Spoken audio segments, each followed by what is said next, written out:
मुजफ्फरनगर कावड़ यात्रा के दौरान विवादों में आए नेम प्लेट मामले में आज माननीय सुप्रीम कोर्ट के फैसले के बाद मुजफ्फरनगर के कावड़ मार्ग पर दुकानदारी करने वाले मुस्लिम समाज के लोगों ने खुशी जाहिर करते हुए इसे भारत के लोकतंत्र की जीत बताया है। मुजफ्फरनगर के कावड़ मार्ग पर फल बेचने वाले आरिफ और निसार के साथ शाह आलम पान बहार ने बताया कि हम सभी सुप्रीम कोर्ट के इस फैसले का स्वागत करते हैं। जो उन्होंने किया वो अच्छा किया। नेम प्लेट हट जाएगी तो हिंदू भाई और कावड़ यात्री भी हमसे फल खरीद सकेंगे। हम इस फैसले का स्वागत करते हैं और सुप्रीम कोर्ट का आभार व्यक्त करते हैं, क्योंकि नेम प्लेट लगने से दुकानदारी पर फर्क पड़ रहा था। अब जब नेम प्लेट हट जाएगी तो स्थानीय लोगों के साथ जो बाहर से आने वाले कावड़ यात्री हैं वो सभी खरीदारी करेंगे। क्या नाम है? लक्की। लक्की कहाँ के रहने वाले? मोदी नगर के जी। अच्छा, सुप्रीम कोर्ट में एक फैसले पर रोक लगा गया है।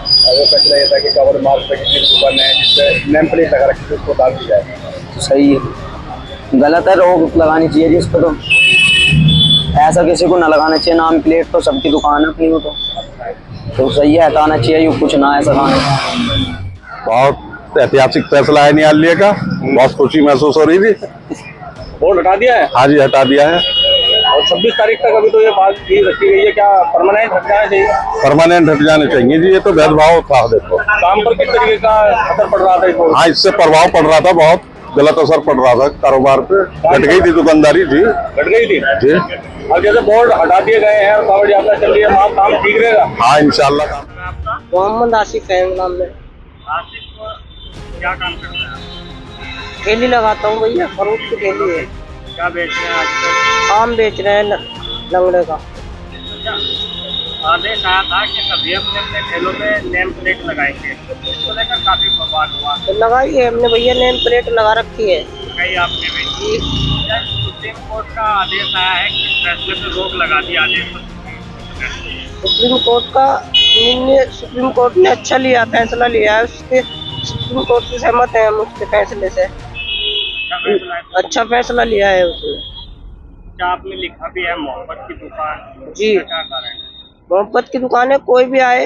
अब से पहले कोई भेदभाव नहीं था, तो इसलिए मोहब्बत की दुकान लिखा है हमने।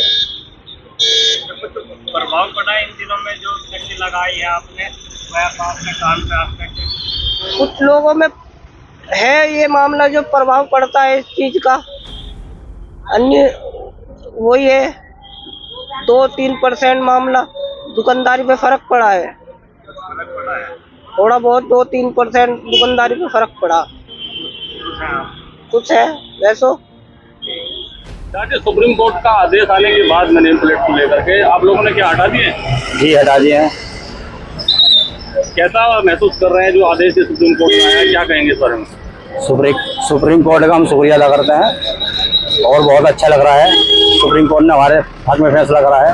क्या दिक्कत का सामना करना पड़ रहा था इसे लेकर के जब ये बोर्ड लगे थे? बस दिक्कत तो कुछ नहीं थी, लेकिन थोड़ा सा वो तो पड़ ही रहा था, फर्क, काम पर फर्क था। और अब जैसे बोर्ड हट गया है, अब फर्क नहीं पड़ेगा, जो सही चलेगा काम पहले जैसे ही। और अभी तो 4 दिन के लिए ही कोर्ट में आदेश लगा। अच्छा, क्या कहना चाहिए? क्या परमानेंट हो जाना चाहिए? परमानेंट के लिए हट जाना चाहिए बस ये। जी, आपका नाम? वाली जाकिर हुसैन। ये कारी साहब, जो पूरा मामला चल रहा था नेम प्लेट को लेकर, सुप्रीम कोर्ट ने रोक लगा दी है, किस तरह से? देखिए, माननीय उच्चतम न्यायालय का फैसला जो है ये सराहनीय है। हम इसकी भरपूर सराहना करते हैं और हमारा मानना है कि ये नफ़रत के ख़िलाफ़ मोहब्बत की जीत है। देश में उन सोच और विचारधारा रखने वाले लोगों की जीत है जो मोहब्बत और एकता और अखंडता की बात करते हैं। ये उनकी हार है जो धर्म के नाम पर लोगों को बांटना चाहते हैं। सेकुलरिज्म की जीत है, लोकतंत्र की जीत है। हम खुश हैं और हम चाहते हैं कि देश मोहब्बत प्यार के साथ, भाईचारे के साथ, एकता और अखंडता के साथ आगे बढ़ता रहे और लोग आपस में प्यार मोहब्बत से एक साथ रहें। और आपके माध्यम से आज मैं विशेष रूप से उत्तराखंड, उत्तर प्रदेश और जहाँ जहाँ से श्रद्धालु गुजरेंगे, मैं अपील करना चाहता हूँ कि पूरे जोश और जज्बे के साथ उनका इस्तकबाल करें, जहाँ जहाँ से गुजरे उनकी श्रद्धा का पूरा पूरा ख्याल रखें, किसी तरीके से किसी को कोई ठेस न पहुँचे। इस उम्मीद के साथ मैं अपील करता हूँ कि जिस तरीके से पूर्व में हिंदू, मुस्लिम, सिख, ईसाई सब ने मिलकर एक संदेश हमेशा दिया है कि ये त्यौहार सबका है, ये देश सबका है और हम सब आपस में एक हैं, उसी जज्बे के साथ किसी भी तरह की किसी तरह की किसी श्रद्धालु को, किसी कावड़ को, किसी शिव भक्त को किसी भी तरह की कोई दिक्कत नहीं होनी चाहिए। गाड़ी साहब, एक चीज देखी गई है वहाँ पे कि जब ये सुनवाई हुई तो UP government, Madhya Pradesh government, Uttarakhand का कोई भी वहाँ पे सामने पेश नहीं है। इसी वजह से सुप्रीम कोर्ट ने 4 दिन के लिए रोक लगाई है, 26 तारीख फिर लगाई है। कारण क्या है कि सरकार ने ही आदेश पारित किया, फिर पीड़ित के लोग हैं वो वहाँ पे सुप्रीम कोर्ट में, और सरकार का वकील ही नहीं वहाँ पे खड़ा हुआ। देखिए, मैं समझता हूँ कि ये भी हो सकता है कि वो उन्हें खुद इस पर पछतावा हो रहा होगा कि हमने ऐसे वक्त में करोड़ों श्रद्धालु जहाँ से गुजरते हों और हमने ऐसे वक्त में भेदभाव की राजनीति की है, तो कहीं ना कहीं मेरा मानना है कि उनको भी इस पर पछतावा हुआ होगा और होना भी चाहिए। ये भी अभी किया तो क्या कहना है? मैं बिल्कुल ये कहूँगा कि जमीयत उलमा और देश की वो NGOs, वो तंजीमें जो देश की एकता अखंडता के लिए काम कर रही हैं, वो आगे बढ़ती रहें और इसी तरीके से वो देश को एकता के साथ लेकर चलने में और देश के विकास और देश की तरक्की के लिए कार्य करते रहें। हमारी शुभकामनाएं उनके और देश की जनता के साथ हैं। अच्छा कारी साहब, ऐसा नहीं लगता इस तरह का ये आदेश सरकार अब नहीं चाहिए, 10 उपचुनाव विधानसभा में होना है, कहीं ना कहीं ये आदेश ला के अपना वोट बैंक उन्होंने बढ़ाया उस तरह का कुछ, जैसे लोकसभा में हार मिली है।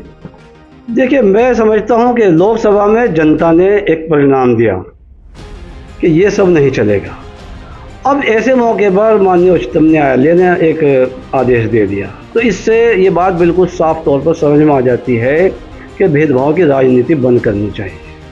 और मेरा ये ज़रूर मानना है कि ये फैसला एकदम गलत था और हो सकता है कि फैसला लेने वालों को खुद उस पर पछतावा हो रहा हो। क्या लगता है इस पूरे जो आदेश था इसका असर मुस्लिम दुकानदारों के रोजगार पे पड़ रहा था?